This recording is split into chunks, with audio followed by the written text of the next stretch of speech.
Ay jireenya biyya ormaa kana qabdi. Ijoollee suuraa kana ilaala. Suuraa kana ilaaletan ilmaan qabachuu dadhabe. Dhugaa waaqayyo jechuudha. Ay jireenya biyya ormaa. Nafa keenya nurraa nyaattee fixxee bara. Hedduu takka nama gaddisiisa.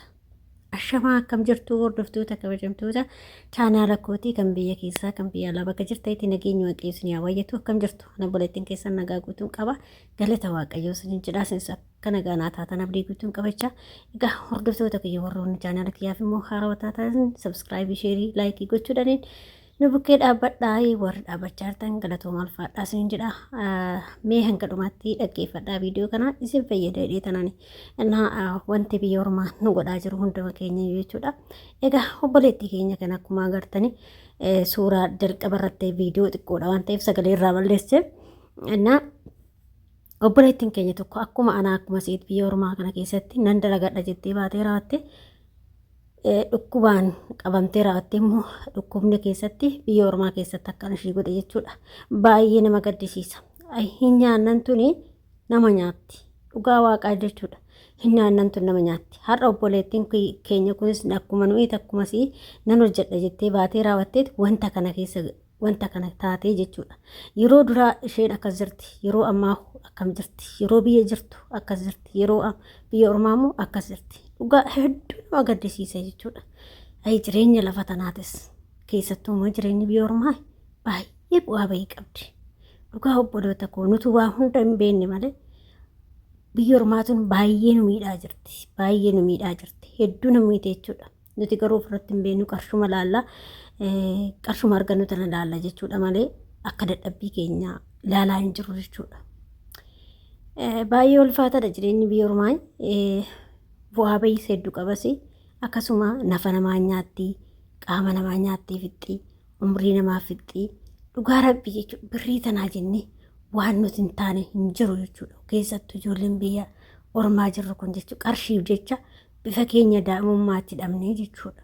Maaliif gaafa biyya jirru asheeta fakkaanna garuu gaafa biyya ormaa dhufnu hoo dhugaa baqqaa mukuma goggogee yookiin midhaan goggogee gartanii akkas taana jechuudha. Dhugaa rabbii maaliif garuu ilmi namaa kun hunduyyuu akkuma ol guddachaa deemuun nafti isaatis waan hunduu jijjiiramaa deemaa miti garuu immoo kan biyya ormaa adda nuti ta'e jechuudha.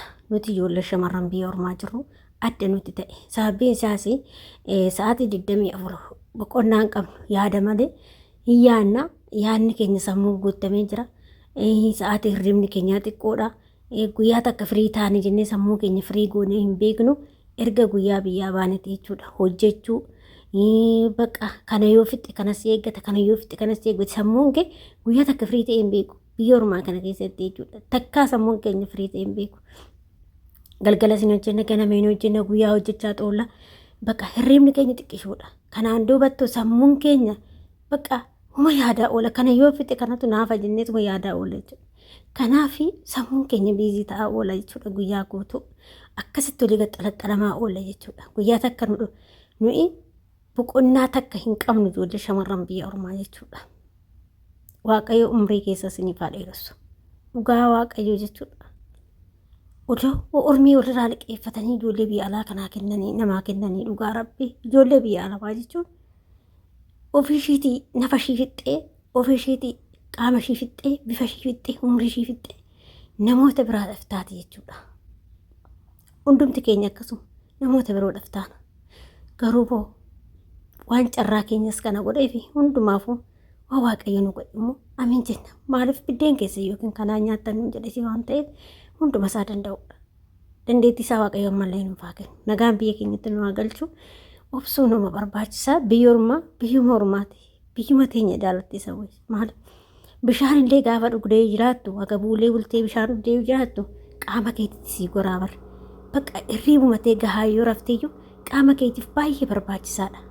Garuu biyya ormaa kana keessatti mee namatti hirriiba namatti erga dhuftanii hirriiba gafataa jettanii ofirraa raftanii beektanii quuftanii kaatanii jirtu mee biyya kana keessatti dhugaa waaqaa mee koomeentii irratti naa barreessaa.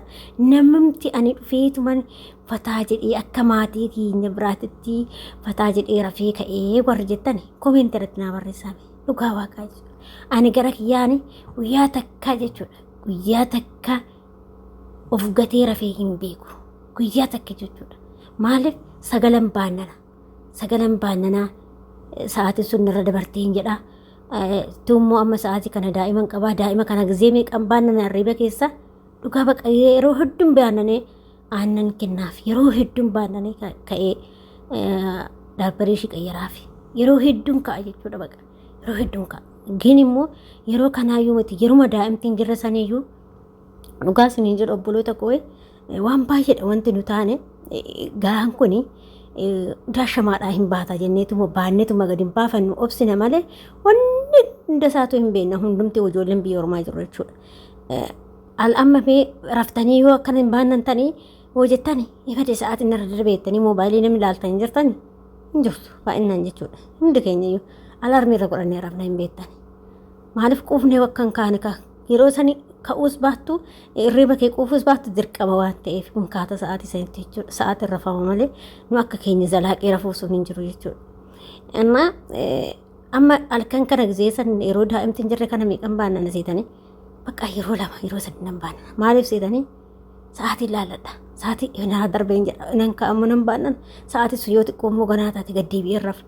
Naa darbeen jedha bakka yoo xiqqishuma hirriba keessaa baannan dirqama moobaayilii ilaalachuun qaba. Sa'aatii sana laalladha jechuudha. Akkanatti jiraannaa jechuudha. Hojii kana akkanatti jiraanna jechuudha. Fataa jennee rafnee hin beeknu jechuudha. Walumaa galatti ani hirriba gahaa rafee hin beeku.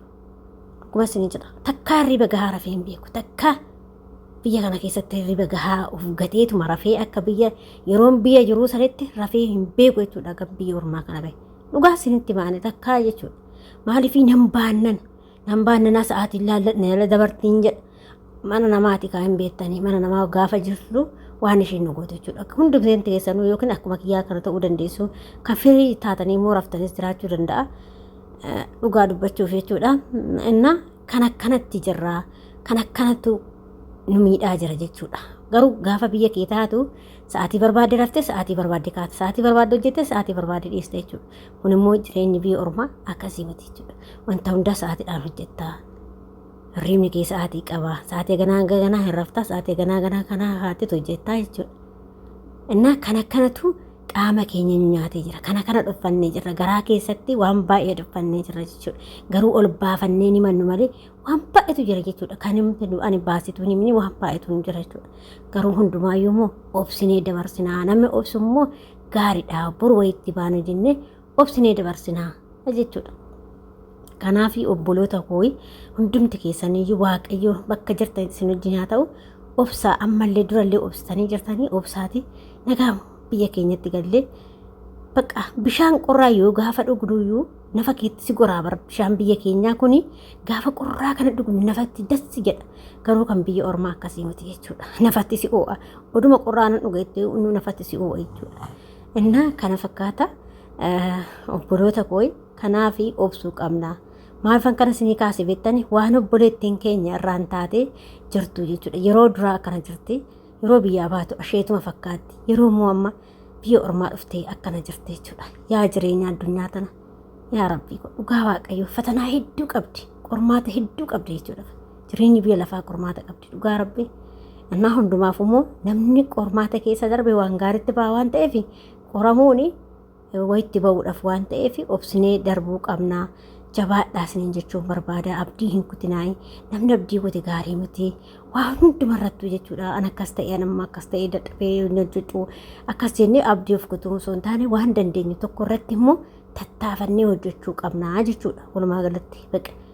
Maaliif guyyaa tokko nu darbuuf ta'a waan ta'eef guyyaa tokko akka nuti dukkanaa'e kanaa miti nu ifuuf ta'a waan ta'eef obsinee keessa darbuu qabna. Nama obsatu wayitti ba'a waan ta'eef isiniin jedha obboloota koo dhugaa waa'ee mucayyoo kanaatirraa hin kaase mucayyoon kunis akkuma anaa akkuma si'iseen dalagadhettee biyyaa baatee waan kana akkana taate jechuudha. Hedduu takka nama gaddisiisa laphee nama cabsa obboloota koo hedduu takka na gaddisiise laphee na cabse jechuudha viidiyoo mucayyoo kana. Kanaafi obboloota koo adaraa keessan of eeggannoo illee godhadhaa qaama keessa illee eeggadhaa nyaata keessan illee nyaadhaa hataati nyaadhaa dhugaa rabbii hataatu nyaadhaa yoo isaan illee namaan kennite hataa nyaadhaa. Nyaanni fi fuulli dhosaan qabuudhaan cubbuu isin qabu hattee garaa keettoo nyaatti cubbuun qabu waan isaanii hin hati malee nyaanni hoo hattee illee nyaatti rakkoon qabu maaliif qoonqodha waan ta'eef cubbuun qabu jechuudha walumaa galatti. Kanaaf of eeggannoo godhadhaa isin jedha. Waaqayyo nu haa eegu, waaqayyo nagaadhaan biyya keenyattis nu haa galchu isiniin jedha hordoftoota koo. Isuma kanaadha karra isinii dhaamsi kiyya. Jabaadhaa waaqayyo isin wajjin haa ta'u isin jechuun jaaladhaa. Faaxochee koo, qimamochee koo, maarochee koo, fiqirochee koo isiniin jaaladhaa isiniin kabajaa. Viidiyoo biraa walitti deemnutti bayi bayi.